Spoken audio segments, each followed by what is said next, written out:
अपनी हम मेहनत करेंगे इंशाल्लाह ताला। मैं इस पे मिसाल देता हूँ कि मैं नमाज जुमा पढ़ने के लिए फ़जर भी नहीं तहज्जुद के वक़्त घर से निकला हूँ। हम मेहनत करेंगे। मैं पाकिस्तान की एक गली मोहल्ले में जाके लोग इकट्ठे करूँगा। सिर्फ 859 अगर सेनेट वालों को मिला के बाकी तमाम अहदेदारान को मिला के 1500 अफराद पूरे मुल्क में मुझे चाहिए जो कि मुहब्बे वतन हो, कौम के लिए कुछ करना चाह रहा हो। मैं इंशाल्लाह मेहनत करूँगा। मुझे गलियों में आवाज़ें लगानी पड़ी, मैं इंशाल्लाह वो करूँगा।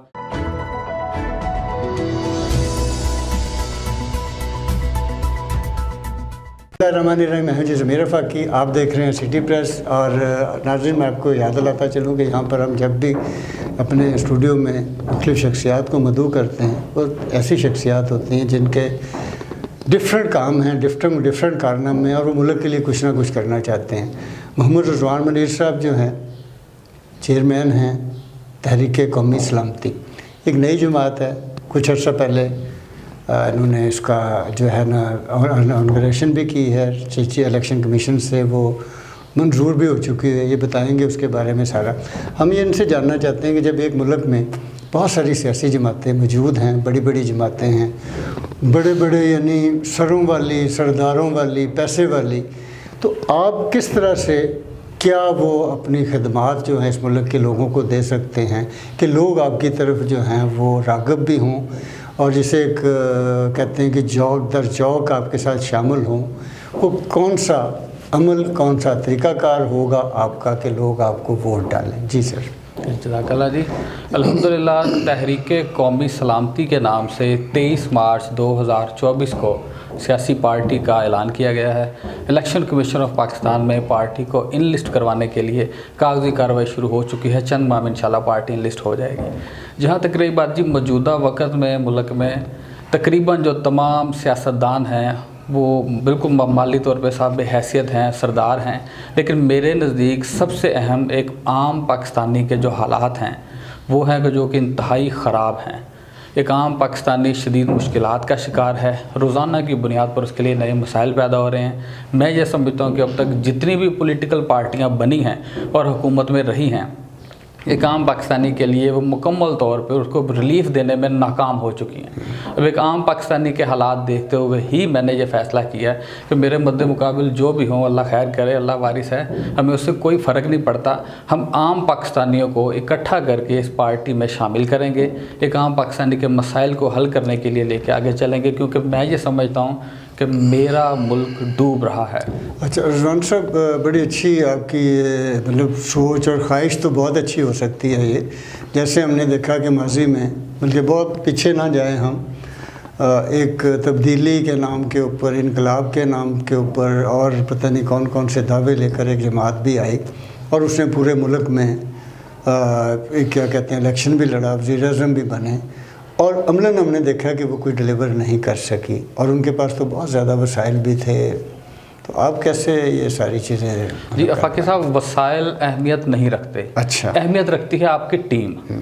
इसी वजह से तहरीक कौमी सलामती के मंशूर की पहली जो शक है वो ये है कि हम किसी ऐसे शख्स को पार्टी टिकट नहीं देंगे जो उससे पहले किसी भी पार्टी से या आज़ाद हैसियत में इलेक्शन लड़के जीत चुके हैं, क्योंकि पाकिस्तान के तमाम मसाइल की ज़िम्मेदार ही वो तमाम अफराद हैं।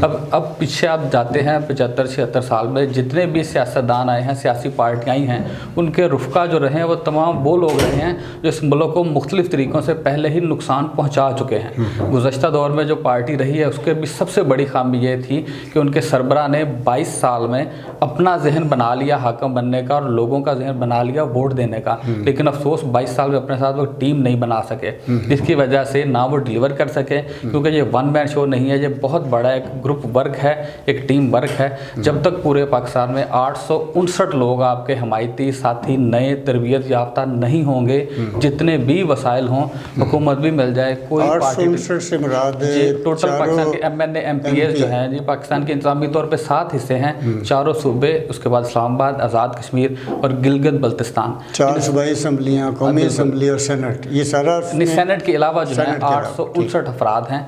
और हम ये इंशाल्लाह सब के सब नए लेंगे, और सिर्फ नए नहीं होंगे, ये तमाम वो अफराद होंगे जिनके दरवाजे से इस वक्त लोगों का फ़ायदा हो रहा है, उसके बाद उनकी सियासी तरबियत होगी। इस मुल्क के कोर मसाइल जो हैं वो आपकी नज़र में क्या हैं और उनका हल आपके पास क्या है? मसाइल जितने भी हैं उनमें ज़िम्मेदार सिर्फ सियासतदान हैं, साबका हुकूमतें हैं, गुर्बत मसला है, उसके अलावा बेरोज़गारी मसला है, कारोबार के महदूद मौक़े मसला है।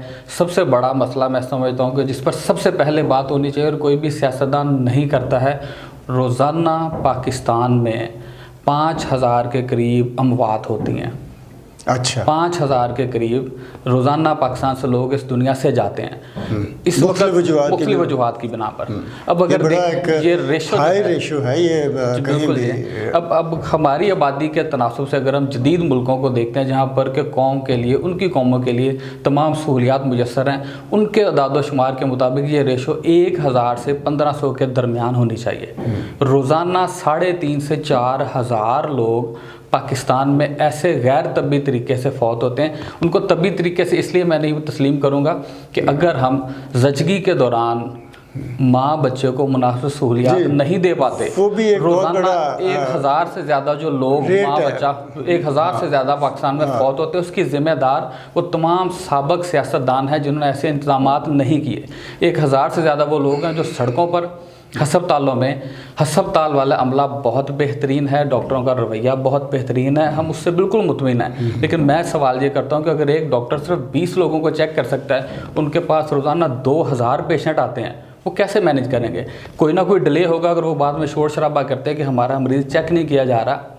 इसके ज़िम्मेदार सियासतदान हैं कि आबादी के तनासुब के मुताबिक सहूलियात नहीं दे सके। तालीम हमारा बड़ा इशू है जो हमें आज तक कुछ डिलीवर उस तरह से नहीं कर सका। हम दुनिया में कहीं भी किसी भी जगह पे स्टैंड नहीं करते, ना हमारे यहाँ कोई साइंसदान पैदा हो रहा है, ना कोई फ़िलासफ़र पैदा हो रहा है, और इसी तरह की बाकी। और जो बच्चे हमारे हैं, आप ये देखिए कि स्कूल्स के अंदर अगर कोई डिसिप्लिन है तो छुट्टी के वक्त उनका क्या हाल होता है। ये हमारी मस्जिद, मदरसा और स्कूल कोई भी अभी तक बच्चों को या हमारा जो स्टूडेंट्स है उसको इस पे डिसिप्लिन पे या उनकी तरबियत नहीं कर सका। इसमें तालीम का कसूर है, पढ़ाने वालों का कसूर है, या हम बतौर सोसाइटी जो है वो कोलैप्स हो चुके हैं। मेरे नज़दीक तमाम मसाइल के ज़िम्मेदार सियासतदान हैं। अगर एक शख्स हाकम है, वज़ीर तालीम है, उनकी ज़िम्मेदारी है उन लोगों को आगे लाएं, इस तरह के तरीक़ाकार तय करें, इस तरह के रूल्स बनाएं कि एक आम शख्स को तमाम चीज़ों के बारे में मालूमात दी जा सकें। जब हमारे वज़रा ही इस काबिल नहीं होंगे तो मुल्क के अंदर हालात यही होंगे। अगर हम ये कहते हैं कि ज़िम्मेदारी वालदैन की है, तो वालदैन ने भी 20, 25, 30, 50 साल पहले जिन स्कूलों से पढ़ा है, उस वक़्त के जो सियासतदान थे उन्होंने ऐसे इंतज़ामात नहीं किए कि माशरे के अंदर रवैये बेहतर हो सके, मुस्बत सोच हो सके। उसके बाद मैं आपके प्रोग्राम के तौर से एक गुजारिश करूँगा, डाकू मुख्तलिफ नौइयत के होते हैं। लोग समझते हैं सिर्फ एक वही डाकू है जो गन पॉइंट पे हमारा माल ले जाता है। पाकिस्तान में 10% लोग ऐसे नहीं होंगे जिनको ज़िंदगी में कभी डाकू मिले हों, 10 से भी शायद 5 से भी कम हो, बल्कि इससे भी कम ही रेशो होगी। इस वक्त हमारा सबसे बड़ा मसला वो डाकू हैं जो पाकिस्तानी कौम का अमन छीन रहे हैं, पाकिस्तानी कौम का हौसला छीन रहे हैं, पाकिस्तानी कौम की खुशियाँ छीन रहे हैं। नाम नहाज ये फ़िलासफ़र रान साहब, माशाल्लाह आप वेल अवेयर हैं, एजुकेटेड हैं और यंग हैं, और आपके ज़ाहिर हौसले भी जो हैं वो उनकी दाद देनी बनती भी है। मेरे नज़दीक 3 कोर इशू हैं इस मुल्क के: तालीम, सेहत और निज़ाम इंसाफ, जिसे हम कानून भी कह सकते हैं, वो थाना कचहरी भी हो सकता है, जिसका वास्ता हर रोज़ हर आदमी को पड़ता है। आपकी पार्टी, आपकी जमात जो है और आपके साथी जो हैं वो इसके ऊपर किस तरह से इसको जो है वो बेहतर कर सकते हैं? मसाइल को बेहतर करने के लिए जी सबसे पहले तो मसाइल को समझना ज़रूरी होता है। अब अगर आप मिसाल के तौर पे पुलिस को ही देख लें, लाहौर में इस वक्त 84 थाने, कुछ CIA, 100 से कम ऐसे पॉइंट हैं जो कि लोगों को अमन व अमान मुहैया कर रहे हैं। लाहौर की आबादी 1 करोड़ 30 लाख के करीब है। 20 लाख के करीब लोग हर वक्त लाहौर में मौजूद होते हैं अपने अज़ीज़ो कारब को मिलने, कोई चीज़ ख़रीदने, बेचने, अस्पतालों में, फैक्ट्रियों में। 1.5 करोड़ आबादी, 100 के करीब थाना।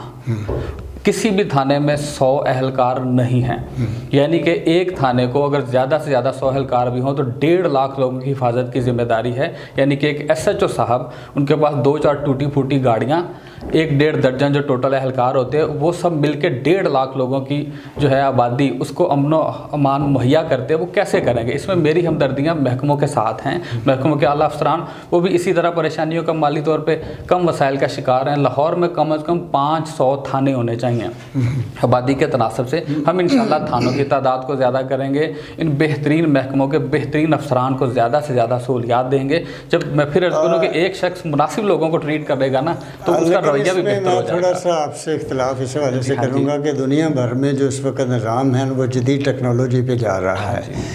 एहलकारों की तादाद आप जितनी मर्ज़ी बढ़ा दें, 500 थाने छोड़ के 1000 कर लें, लेकिन जब तक आप उन एहलकारों की तरबियत नहीं करेंगे, कुछ सिस्टम को बेहतर नहीं करेंगे, अदारा जाती इस्लाहात नहीं करेंगे, उस वक्त तक आपके थानों का इजाफा, पुलिस की नफरी में इजाफा, ये शायद उस तरह से काम ना आ सके। हमें देखना ये चाहिए, दुबई है, दूसरे मुल्क जितने तरक्की याफ्ता मुल्क हैं, वहाँ पर पुलिस के एहलकार आपको कहीं नज़र नहीं आते, लेकिन सवाल ही नहीं पैदा होता कि कोई कानून की खिलाफ वर्जी कर सके।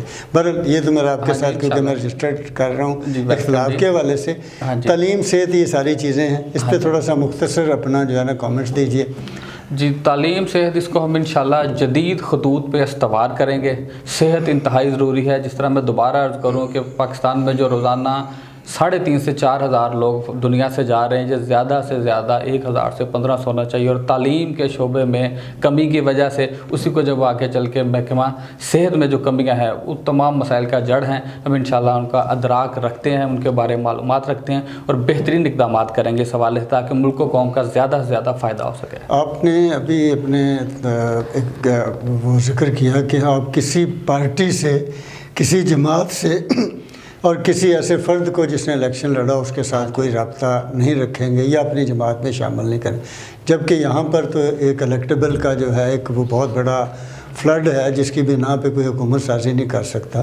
तो आप किस तरह से मतलब वो अपनी, हम मेहनत करेंगे इंशाल्लाह ताला। मैं इस पे मिसाल देता हूँ कि मैं नमाज़ जुमा पढ़ने के लिए फ़जर भी नहीं, तहज्जुद के वक़्त घर से निकला हूँ। हम मेहनत करेंगे। मैं पाकिस्तान के एक गली मोहल्ले में जाके लोग इकट्ठे करूँगा। सिर्फ 859 अगर सेनेट वालों को मिला के, बाकी तमाम अहदेदारान को मिला के 1500 अफराद पूरे मुल्क में मुझे चाहिए जो कि मुहब्बे वतन हो, कौम के लिए कुछ करना चाह रहा हो। मैं इंशाल्लाह मेहनत करूंगा। मुझे गलियों में आवाज़ें लगानी पड़ी, मैं इंशाल्लाह वो करूंगा। और 25 करोड़ की आबादी में से मैं ये 1500 लोग नए निकालूंगा, वो डिलीवर भी करेंगे। उनकी सियासी तरबियत होगी, मेरे समेत इखलाकी तरबियत होगी। अपने मुल्क को इंशाल्लाह हम खुद मिलकर संभालेंगे। और आपके प्रोग्राम के हवाले से मैं कौम से ये मुतालबा करूँगा, कौम से ये गुजारिश करूँगा कि वो घरों से निकलें, अपने ड्राइंग रूम से निकलें। अगर कोई शख्स 8 लाख की आबादी को मैनेज कर सकता है, मैं उन्हें MNA का टिकट देता हूँ। 4 लाख आबादी को मैनेज कर सकते हैं, MP का टिकट देता हूँ। 25,000 आबादी को मैनेज कर सकते हैं, मैं उन्हें चेयरमैन का टिकट देता हूँ। ये एवरेज आबादी है। तो अपने मुल्क के लिए निकलें, हमारे साथ रब्ता करें, हम इंशाल्लाह उनको बेहतरीन गाइड करेंगे। पाकिस्तानी वोटर्स के लिए क्या पैगाम है आपका कि वो क्यों? इसमें जी मेरे लिए बड़ी हौसला अफजा बात है कि पाकिस्तान में तकरीबन 13 करोड़ रजिस्टर्ड वोटर हैं। 2024 के इलेक्शन में उनमें से टर्नआउट 50% नहीं रहा, यानी कि जो चले हम मिला लेते हैं जो किसी वजह से वोट कास्ट नहीं कर सके, उन 50% हो गए। यानी 7.5 करोड़ लोग ऐसे हैं जो इन तमाम पार्टियों से बज़न हो चुके हैं, इनके तरीक़ाकार से बज़न हो चुके हैं। वोटर मौजूद है, कोई पार्टी नहीं आए। उन तमाम जो नए वोटर हैं जो हमारे साथ जुड़ना चाहिए, उनको मैं कहूँगा कि जज्बाती नारे ना लगाएं, बरादरी को ना देखें, सिर्फ़ और सिर्फ अपने मुल्क को देखें, अपने हालात को देखें, अपने बच्चों के हालात को देखें। बहुत शुक्रिया रिजवान मुनीर साहब, आपसे गुफ्तगू करके मज़ा भी है। और मेरी ख्वाहिश ये होगी कि इसी प्रोग्राम में आपको बार बार मदऊ किया जाए, और जो हमारे मेन इश्यूज़ हैं ना, 1 बाई 1, मसला एजुकेशन है, उसके ऊपर आप क्या करना चाहते हैं, क्या उसका प्लानिंग है आपके पास, कानून और इंसाफ की क्या प्लानिंग है, हेल्थ के ऊपर क्या है, फिर हमारा सोसाइटी जो स्ट्रक्चरल ये इंतशार है, नौजवान खुसूसन, क्योंकि आप खुद नौजवान हैं। अगला प्रोग्राम मैं आपके साथ नौजवानों के हवाले से करना चाहूँगा। आज के प्रोग्राम में हमारे स्टूडियो में आने का आपका बहुत शुक्रिया। नाज़रीन, आपने रिजवान साहब की गुफ्तगू सुनी, इनकी जमात के हवाले से इनका मंशूर के उन्होंने कुछ खदोखाल बयान किए, मुकम्मल नहीं कर सके क्योंकि वक़्त की किल्लत होती है। आप आम आदमी की तरह हमारी तरह से ही हैं, तब्दीली लाना चाहते हैं, उस तरह से नहीं जो मर्ज़ी में लाई गई, जेन्युइन तरीके से तब्दीली लाना चाहते हैं। फिर इन्होंने एक बड़ी अच्छी बात की है कि जब तक आप मर्ज़ की तशख़ीस नहीं कर सकते उस वक़्त तक इलाज मुमकिन नहीं है। तो ये मर्ज़ की तशख़ीस के हवाले से भी इनका एक रिसर्च विंग है जो काम कर रहा है। किस मुल्क के जो हैं अमराज कौन कौन से हैं, ज़हनी वारज़ हैं, सोसाइटी के हैं, उनको किस तरह से बेहतर किया जा सकता है। तो आप जब इनसे मिलें, इनके ऑफिस जाएँ और देखें कि नए लोग जो हैं वो शायद इन पुराने लोगों से ज़्यादा अच्छा काम कर सकें। तो दुआ है हमारी इनके लिए भी, इनकी कामयाबी के लिए, खुसूसन क्योंकि किसी की इस तरह के लोगों की जो कामयाबी होती है वो पाकिस्तान की कामयाबी, और पाकिस्तान मेरे और आपके साथ है। आप अपने वोट का, अपनी सोच का, अपने शऊर का जब भी इजहार करें तो ये देखें कि सामने कौन है। इजाज़त दीजिए, अगले प्रोग्राम तक के लिए अल्लाह हाफ़िज़। आप हमारे साथ रहिए और हमें राय ज़रूर दीजिए। बहुत शुक्रिया।